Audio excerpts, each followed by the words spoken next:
Hey everyone, Rascal here. And Mama, welcome to our channel, Paws On Animation. In our next Halloween episode coverage, we're looking at Star vs. Evil episode, Hungry Larry. This fun episode turns spooky when Star and Janna summon the monster Hungry Larry. Yes, you heard us right. Yes. At first it's done as a joke, but when he really shows up and starts eating the trick-or-treaters, it becomes all too real. But before we start, be sure to like, subscribe, and occasionally some future podcasts and all the pause videos. Yes, thanks for joining us. Now, we know you already know about Star vs. Evil, most likely, but just in case you don't, A little brief one. it's an animated magical girl TV series that was created by Darren Nefsey that aired on Disney XD. Adventure comedy as well, had a great cast. Each episode was 2 parts. We called each 2 part of an episode. Right. But ran 22 minutes and was actually on for 4 seasons. And this came out season 2. Yes, actually, season 2. And this is the season a lot of people remember when it was still on, that you could tell that the show was already changing. When it first got back, the tone was a little different. It was still fun, but it wasn't that same bouncy energy as the first season. Then you also had the introduction of Toppy and some other characters, and the show started to follow their little trend of Disney shows where it gives you a really fun, crazy, wacky first season. By the end of the first season, going to season 2, things get serious, and then dark things happen, and suddenly it becomes a dramedy or a comedy with a lot of darkness to it, and Star had it too. And the darkness came without a villain, but in the form of this Halloween episode. And this episode started off the same way as this Disney trend. Yeah. It started off fun in the beginning when you see Marco and Star dressed in their costumes and Janna being whatever she is. Right. And it starts off very fun, and then it gets darker and darker and darker until you get to the point of, is this a regular episode? Or what's going on here? And the very first time we saw it, we were shocked. Yeah. It was like Gravity Falls when it got to season 2, and they were really pushing some of the things they were showing on TV. Like, oh, it's for kids. Like, there's blood coming out of the animal. What do you mean it's for kids? And in this episode, they want to create a haunted house, and they don't want it to be lame. Right. And we've seen this in other series as well. And the dad's been berated by 8-year-olds because he's not scary. It's in the Loud House, and I do think that they got the inspiration for that episode in Loud House from here. So Marco's dad, Mr. Diaz, decides to help. Yes. And this episode really is his focus. Yeah. Because he ends up being the hero. Yes.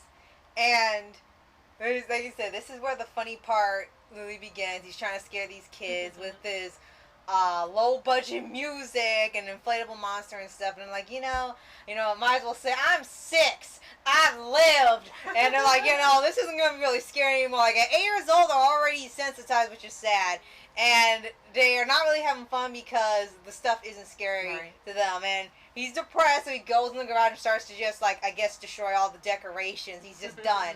And Star and Janna this idea to summon somebody called Hungry Larry, and they're thinking, okay, if somebody that comes in makes the house scary and haunted, and they're thinking, to Bon Bon. right, and they're thinking, oh, okay, well, he'll make the place scary and cheer the dad up. Well, they do this thing, which is a sort of... What you think? Yeah, what you think? That's clearly a parody of Bloody Mary, and they summon Hungry Larry, and what shows up is like a little ball that looks like a sheet on him, like a tiny ghost. And they make it look like it's cute and cheap and gonna be just the most adorable thing.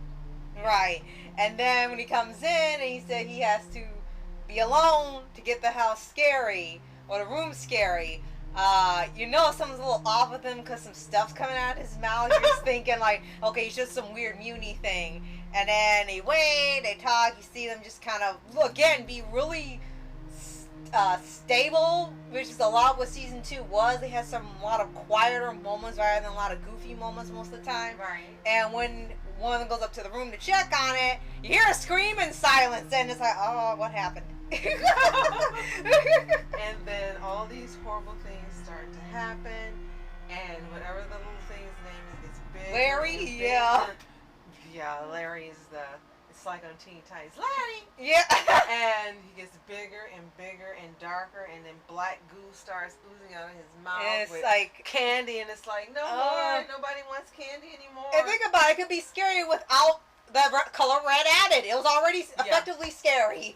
And he starts eating the trick-or-treaters and the candy, and it gets darker, and he tells Mr. Diaz, I have your family and everyone, and I'm done. And the voice is just really creepy and freaky. And what's even worse, Mr. Diaz, we forgot to mention, he has on a pumpkin costume. Yeah, and a Friday the 13th mask. I thought that was funny because he was so depressed.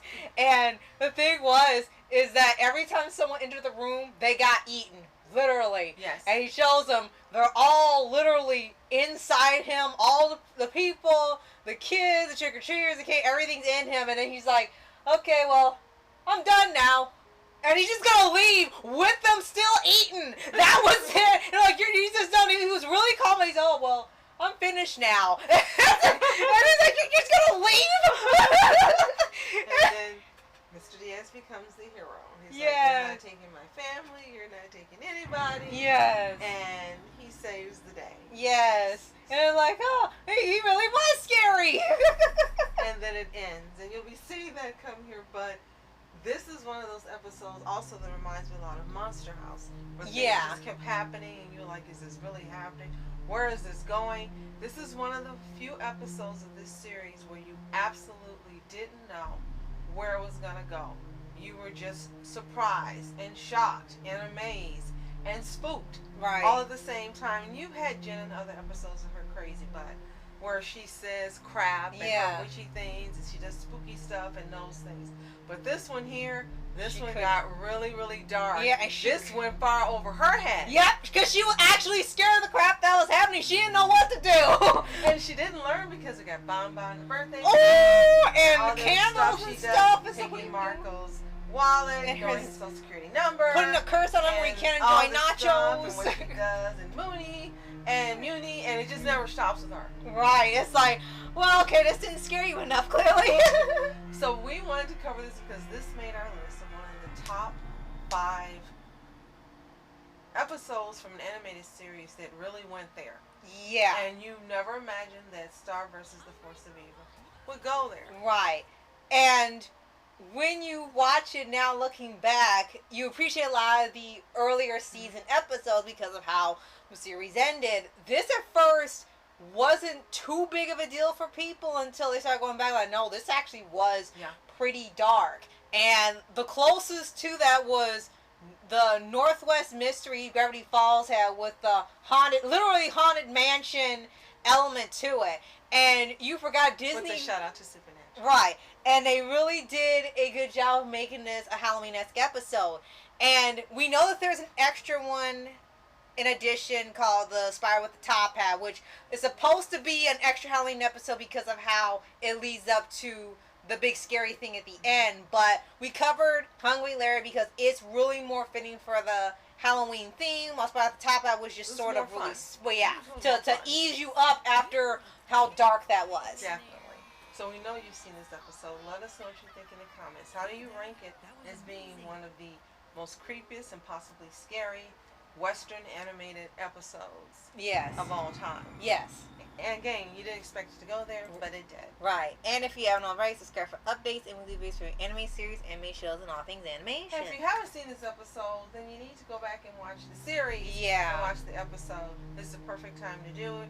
We promise you won't be disappointed. And shout out quickly to the cast of Eden Shear, Adam MacArthur, yes, Ray Griffin, Jeffrey Tambor, Keith David, Jenny Slade, Ryder Strong, Alan Tudyk, Jessica Walter, and Michael C. Hall, who were regulars on the show. They did a fantastic job. Yes. So, thank you so much for watching. I'm Mask Entertainment. And I'm Mom Entertainment. Have a fantastic day. Peace.